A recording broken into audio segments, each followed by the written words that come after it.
Good morning. Today, I really want to talk to your brain, my brain, the brain. And I'm going to take this podcast with the end and work backwards. I'm going to re-engineer this podcast by telling you the purpose of this podcast today is to invite you into the understanding of the brain and to offer you a program, not mine, but offer you a program that I believe is life-changing. And I also believe that if enough people do this, we can change the world. So that's a powerful statement. Powerful. So let me start by just talking about the 4 levels of the brain. So we have the logical, the left brain, right? We have the delta, the alpha, we have the beta, and we have the deepest levels of the brain. I want to talk to the 2 areas that most of us are well aware of and really where it has to start. So the beta, which is the left side of the brain, the logical side of the brain, it's where most of us reside as we grow older, as we get more socialized, and certainly as we become more part of a family, a society, a workforce. And so the beta is the left, the logical side of the brain, and the part of the brain that can really be controlled. Keep that in mind. I want to talk to the alpha and below. And a great example for the alpha is the subconscious part of the brain. But I want to talk about a program, and I will, that actually takes that subconscious and turns it into a way to live your life. Listen to these words, please. The difference between genius and layman intelligence is using the brain and using it in a very specific way. The difference between genius and layman is use of the brain and a method of how we use the brain. And I'd like to introduce you to something that I am literally working with right now. And then there's an absolute backstory to it because I love to share my stories. The Silva learning method is extraordinary. It's been around for years and years and years and years. And the story behind Silva and Jose Silva is fantastic. Jose Silva developed this way of teaching, of developing the mind for his 9 children. And he felt, in his words, he felt that if one of his children could gain a better level of intelligence, and at that time it was for their schooling, he would have felt that this program had some validity. Well, to his astonishment, his words, and to his joy, all of his children experienced tremendous intellectual growth and fabulous leveling up of using their mind. He offered this program in the world, and people wouldn't accept it. His goal was to change the world, and no one would listen. He then went on to develop a pay-for program. You may have heard of it. You may have seen it out in the marketplace. There are brick and mortars called the Silva School, Silva, S-I-L-V-A, Silva School of Learning. And that is a program that is taught, and you pay to take your children to that, and they develop a better way of being educated and using their mind. It's used a lot for mathematics. And so I will share that is where I first learned of the Silva method of learning. Because back in the early 90s, I had the privilege of helping a young man. Some of you have heard his story. His name is Travis. And he was a failing 9th grader who had ambition and desire in sport, but had zero ambition and desire to learn and felt that he was not capable of learning. And so I enrolled him into the Silver School of Learning. He went to a class once a week. This child, this young boy, Travis, was getting F's in school. Within 3 months, when the grading period came again, he had B's, straight B's in his schoolwork. And to be completely authentic with you, I was thrilled and didn't really explore this any further because I trusted, I saw results, and I was more focused on the all-round health and development of this boy, Travis, because I had made a commitment to do so. Now, flip forward many, many, many years later, 2023, I have the uncanny opportunity to hear Jose Silva's story about this method. And I realized that my own purpose in life was quite higher than it had been for the last 25 years of my mission statement, but it was also much more simple, but it was a lot more purpose-filled. And that is, as is Jose Silva's, I align with this man and this system to make the world a better place. I want to make the world a better place. Jose Silva has offered this program to go back down into alpha. It's a step-by-step program that you can do. It's called a home study course, and it's offered, it's called the Silva Choose Success Home Study Course. It's unbelievable. I'm doing it as I'm sharing, not physically doing it right now, but I'm in the process of working with it as I'm sharing this podcast with you. Why? Because 2 reasons. I really want you to know this extraordinary way of developing your brain. And 2, there's power in doing this together. Power in doing this together. Whether I know you're doing this or not, there's power in knowing that I'm putting this out there. And if 1, 2, 10, 20 people pick up this methodology, we will grow and we will make the world a better place even faster. I'm so excited. I'm so excited. So alpha brain waves, really the best way to describe alpha brain waves is relaxation. And we all hear about stress causes dis-ease. The first level, which I believe completely, the first level of dis-ease is the intensity of stress. So relaxation is something that is taken to a level that I want to take to a higher. Meditation is a form of relaxation. There is no question about it. If you're meditating or if you start meditating, you will see results in yourself because you are doing a daily meditation or you're going to a meditation retreat. There is no question about that. What alpha and what Silva does is teaches the brain in a step-by-step way to take that alpha level, that level of unconscious, and bring it to a place where the body, the mind, everything is so relaxed, yet you are still fully awake and fully aware of everything in your body. And when your body is completely and utterly relaxed, then the mind will become that way as well. It all goes back again, and for those of you that listen to me often know how I feel about 5-year-olds. They really are the leadership. 5-year-olds know fun, relaxation, cognitive, but not socialized. So what's happening in my work with Silva is learning about life through rose-colored glasses.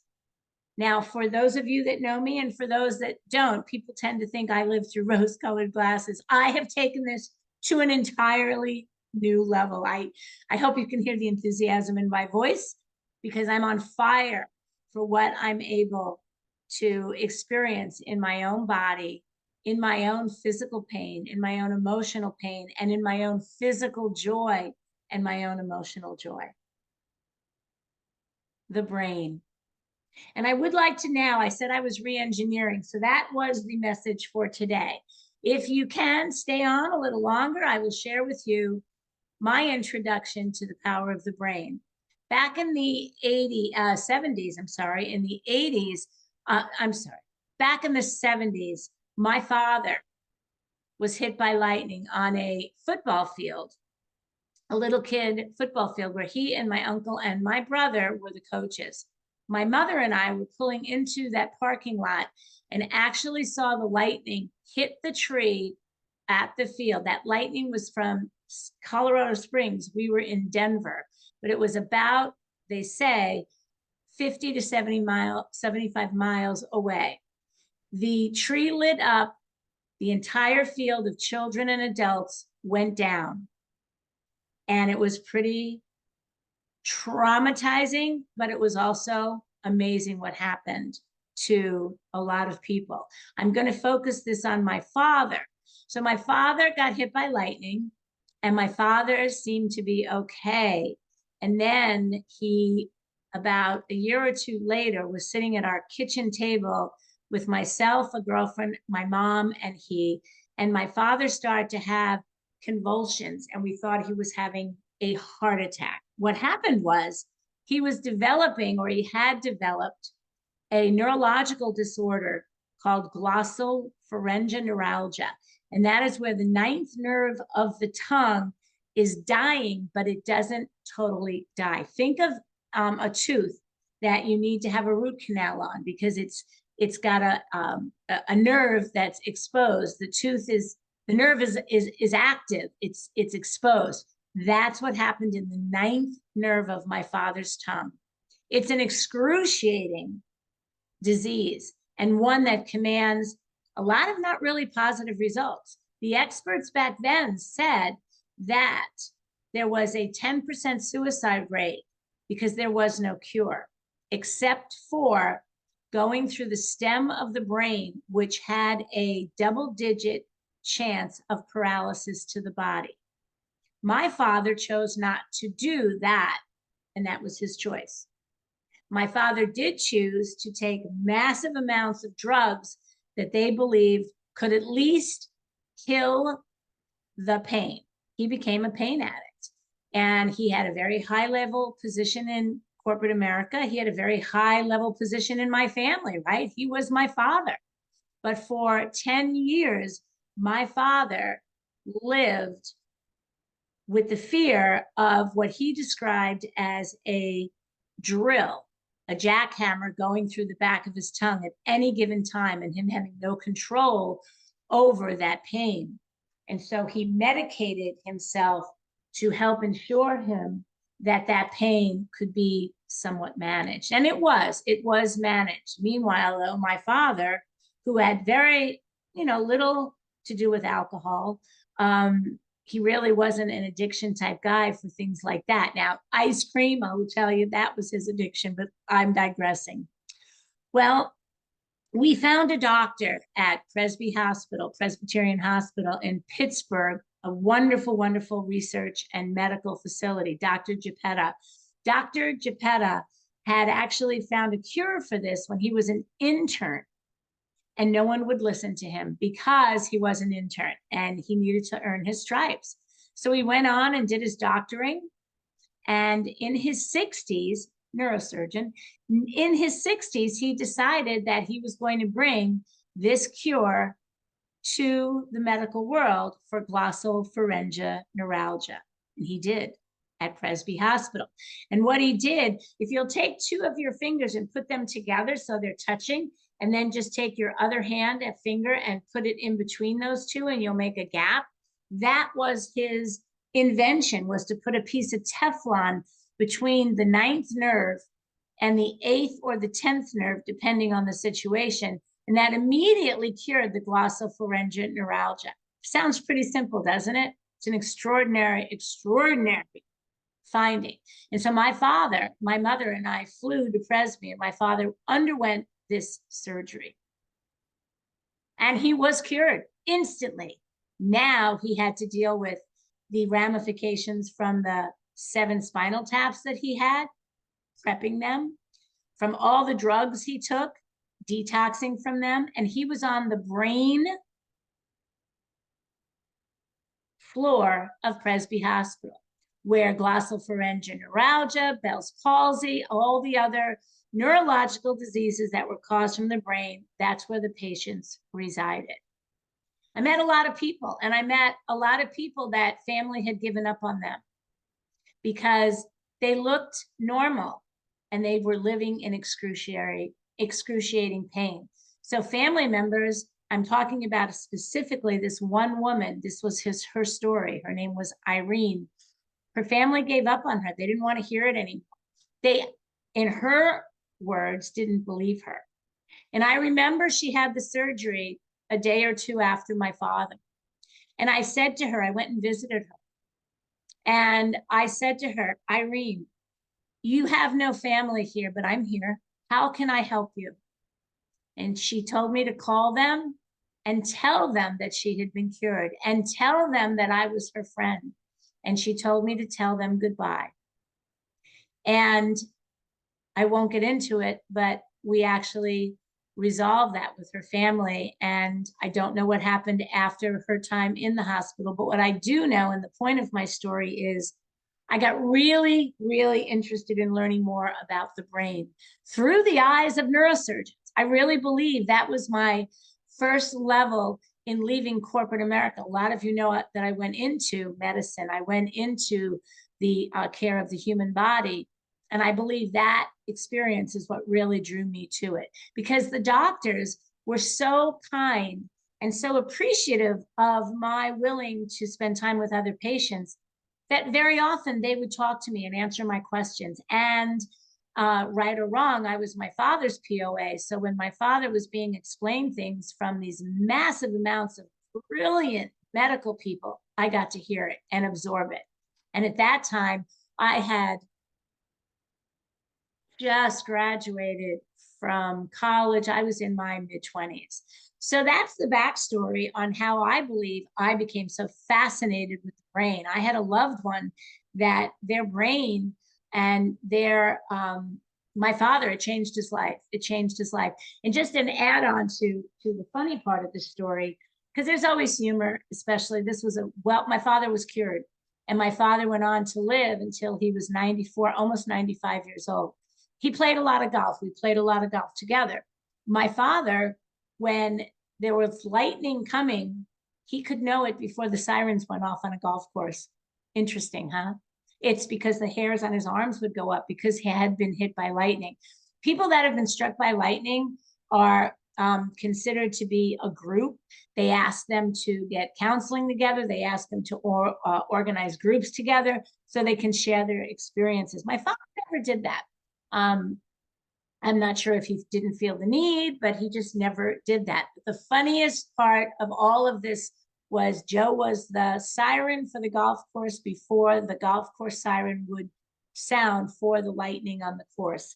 And believe me, and as I am a golfer, and when I hear that siren, I literally say, I go. And when I'm on a boat, because I fish a lot. I fish a lot in drift boats and rafts. I do a lot of fly fishing. You've got a metal rod in the air.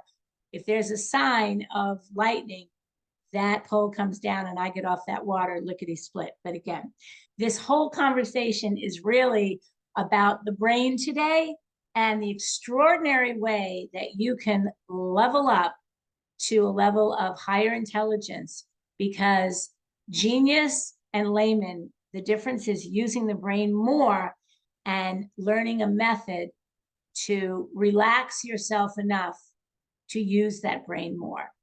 And so I leave you with that today. And I also leave you with this. Let's make the world a better place together. Thank you. This is Michelle. Peace out.